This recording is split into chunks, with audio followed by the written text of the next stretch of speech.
let's start by talking about how you came to the Rape Crisis Center. So in 2004, I inadvertently disclosed drunkenly to my father that I had been sexually assaulted. I guess it was about a week after I told my dad what happened to me. My mom was like, I made an appointment for you at the Rape Crisis Center. I didn't have anything to lose at that point. I was at a really low place. I was really depressed.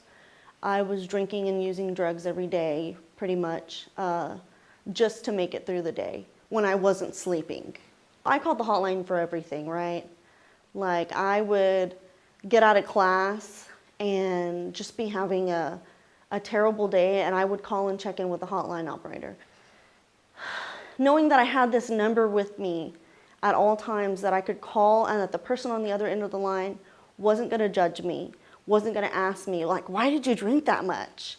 Or what were you wearing? Or you're blowing this out of proportion. Like, you really need to calm down and just get over it. You're being irrational, right? That would never happen. That's never going to happen. And that I could call and just check in with somebody is so vital to my healing. It was so special to me to have that lifeline. One night in particular, I always had drugs, but I had painkillers, OxyContin, and I was done. I was done suffering. I was the one who felt so messed up, like, I'm so messed up. I'm left with what they did to me. I'm the one on meds. I'm the one that has panic attacks. I'm the one that's on drinking all the time and using drugs. And they're just walking around free, able to do whatever they want, unaffected by what they did to me. And I was going to kill myself. And that night, I called the hotline before I swallowed the bottle of pills. And Dina answered the phone and said, Rape Crisis Center hotline. This is Dina, how can I help you? She's this very sweet, kind person who's very, usually very calm. And that night, though, she got angry. And she told me, no, you're not going to do this.